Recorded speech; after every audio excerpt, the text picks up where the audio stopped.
Dear friends, today is the 22nd of August, and we've just passed the Independence Day, and we're looking forward for India to come forward, to take off, to become the super nation, the superpower that she deserves to be.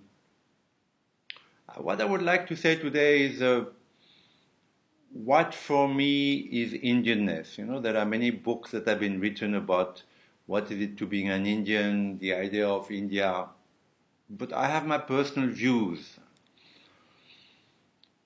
Today, India is not innovative.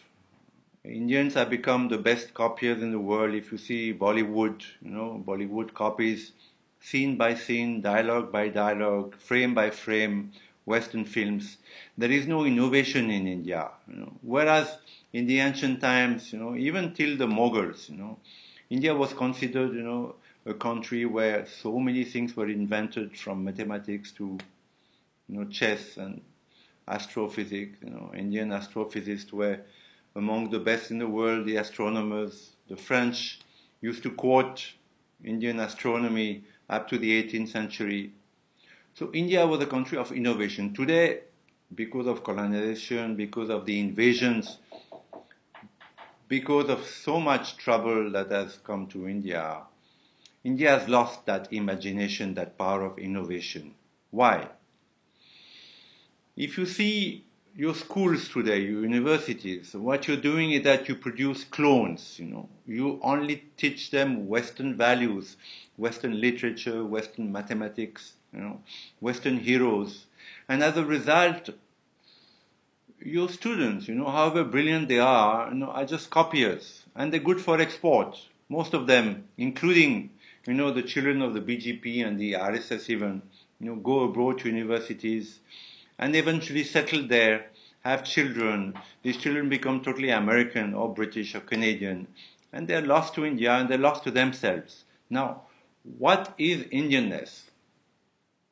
The first quality of Indianness is to know about your own culture, your own heroes like Shivaji Maharaj, Maharana Pratap, were not considered great by your own, history books.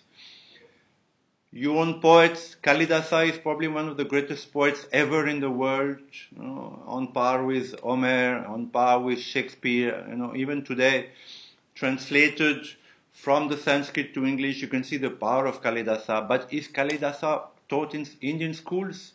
Not at all. Your philosophers, you have great, the Advaita philosophy, the Buddhist philosophy, were among the greatest in the world. Not only they're not taught in the West, but they're not even taught in India. You have contemporary philosophers like Sri Aurobindo, whose books, the foundations of Indian culture, the life divine, the synthesis of yoga, are among the greatest in philosophy. And yet, Sri Aurobindo is not part of the curriculum. So, you are bringing up children, you're not aware of their roots, not aware of their history, the good and the bad, because they're not aware also that the greatest Holocaust ever, in the history of humanity, that of the Hindus.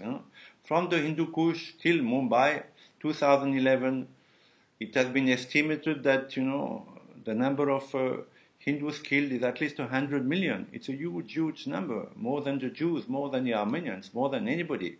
So, even the dark side of Indian history is not known by your children. As a result, your children, they're not Indian. They might have some love for Bollywood, they might, have a little bit of pride for cricket, but this is not Indianness. The first quality to be Indian is to know about your roots. As a Frenchman, I know about Napoleon, the great warrior. I know my great poets.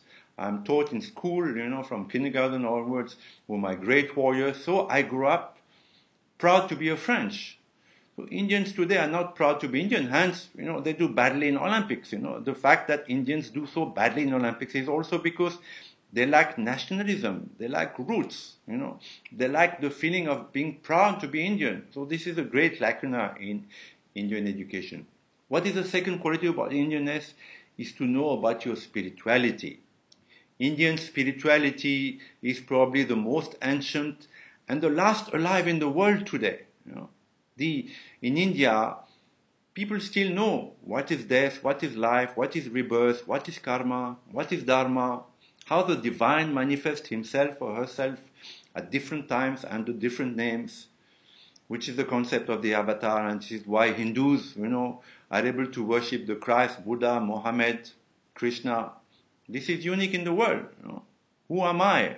That question has been lost. It used to be known in Egypt, in Greece, Mesopotamia. Today, people don't know anymore. They think there's only one life, and then you go to hell or heaven, or if you blow yourself up, you get 27 virgins, all, ignorance. So that knowledge is still alive and present in India, and there are tools to that knowledge.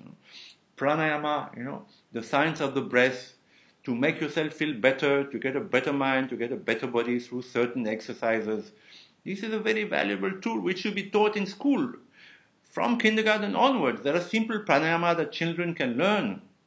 The Art of Living Foundation of Sri Sri Ravi Shankar has such courses for children, for adolescents, which give them a tool to be, better people later in life. Meditation, the art of meditation, which is very logical and very beautiful, observing your breath in the nostrils, repeating the name of your God in your heart, these are simple tools which should be incorporated into Indian education. Then you will produce Indians who are aware of their greatness, and who would be proud to be Indian and who would excel in business, in sports, in government. But today, the Nehruvian, what Nehru did is that he scrapped all this. And the Nehruvian legacy is a very heavy legacy to bear for India. And it'll take many, many more years to be rid of. But the effort has to start now. Be Indian. Be proud to be Indian, Do something for your country.